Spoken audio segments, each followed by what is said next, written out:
Quickly moving on now to the Education Matters Word of the Week. And here is this week's word: pestilence. Pestilence is a noun, and it means any usually fatal epidemic disease. It also means a pernicious evil influence or agent. Okay? And here is this week's sentence: the country was in crisis when it was plagued by both pestilence and floods at the same time. Some of you know that word from the Bible. Israelites. I will execute judgment upon him with plague. I will execute judgment upon him with plague. I will execute judgment upon him with plague and bloodshed. I will pour down torrents of rain, hailstones, and burning sulfur on him, and on his troops, and on the many nations with him. And so I will show my greatness and my holiness, and I will make myself known in the sight of many nations. Then they will know that I am the Lord. This is Wrap the News. The coronavirus was not made in a lab. The coronavirus was sent down directly from God. The coronavirus comes from the Nibiru Planet X, Planet Hell system. Let's explain that. This fiery planet emits red iron oxide dust. It is coming in a cloud. That cloud is hitting our atmosphere at this moment right now. It is making some parts of our planet look like Mars, like Australia and Indonesia. It's an alarming image that's become all too familiar for the residents of Mildura, with the city choked by the orange glow of another dust storm. We definitely will say this is one of the worst years ever. I've only been a farmer for 19 years and it's been the worst that I've ever seen. When we breathe in this iron oxide dust, a lot of times we are not even seeing it. And it causes sepsis, pneumonia. It is causing hemochromatosis, which is iron overload. And so it is causing diabetes, kidney failure, heart failure, liver failure, brain failure. It is shutting down our whole entire system of our bodies. And it's one person at a time as you breathe it in.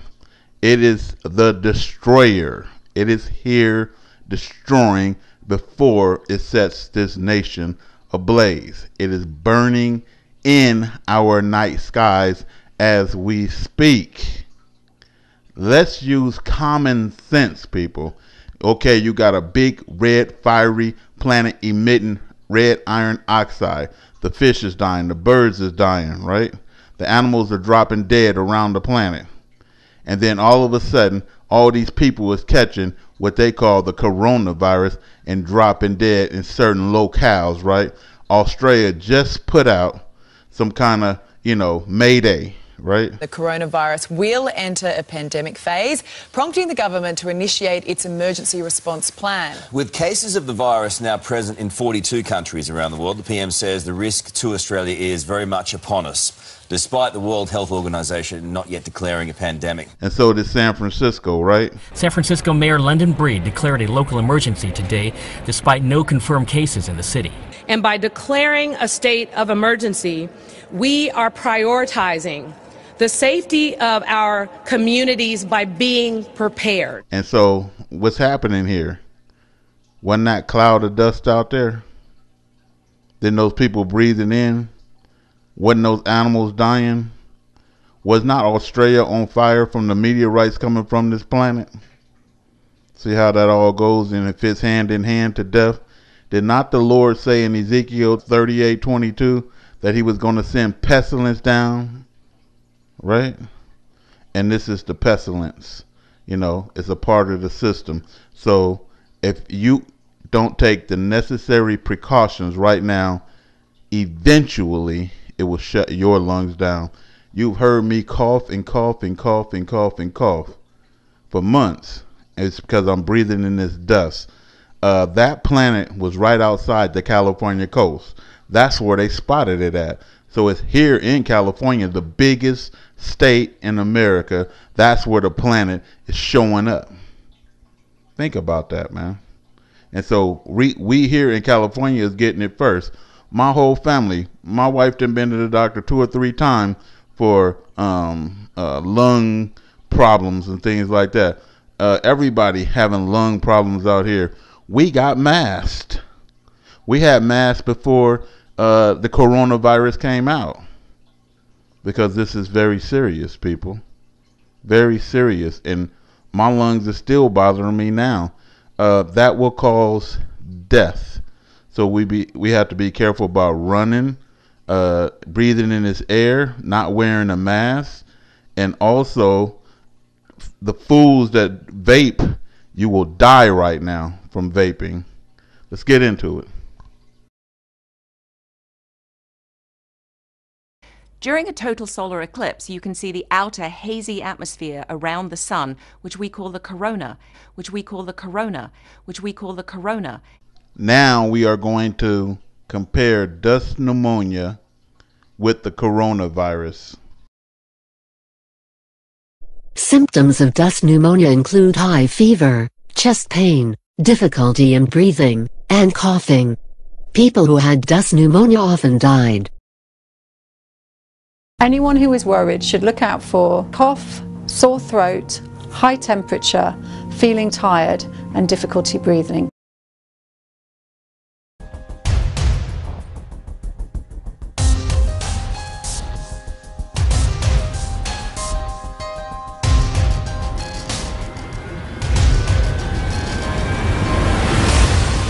Anyone who is worried should look out for cough,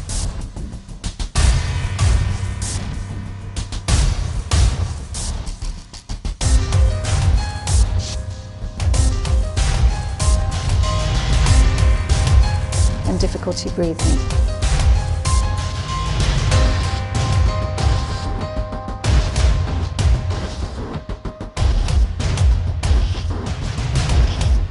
Sore throat, high temperature, feeling tired. Breathing becomes harder when there's a lot of fine dust in the air. Adding to the misery is wearing a face mask all the time, knowing some of the particles will still get into the body because no consumer face mask is 100% dust-proof. Experts say these particles are so fine that once they pass through our airways, they get stuck in our lungs. And that's a big problem, especially for teenagers, because the residue hampers their lungs' development. Doctors say while there is no medicine guaranteed to counter the effects of fine dust particles such as breathing difficulties, it does help to stay hydrated. Experts say staying indoors is best, but if you must head outside, they recommend wearing a face mask and drinking hot water after returning home. Along with our lungs, our eyes are also exposed to fine dust every day. Protecting eyes from dust particles is tricky because there is no mask. Doctors recommend the following. When fine dust concentrations are high, I recommend refraining from wearing contact lenses, and it's a good idea to use eye drops more often to wash the dust particles out of the eyes. Health experts say that with more studies to be done on the negative effects of fine dust on our bodies, people should follow doctor recommendations in the meantime. So let me break it down in layman terms for you. So it states in Ezekiel 38 that the destroyer is coming. That is God's anger. And basically this is a big, huge, fiery planet emitting red iron oxide into our atmosphere. We are breathing that in, and it is causing dust pneumonia and eventually sepsis, a total body shutdown. It is causing hemochromatosis, which is an iron overload. That's why diabetes have gone sky high. Anyways, basically, if you're not wearing a mask, and I'm talking about a full mask, you ain't got something to get the dust out of your house. If you running track and everything, you could just drop dead right now. There is no cure for this. This is the end time pestilence that God is using to destroy the nations.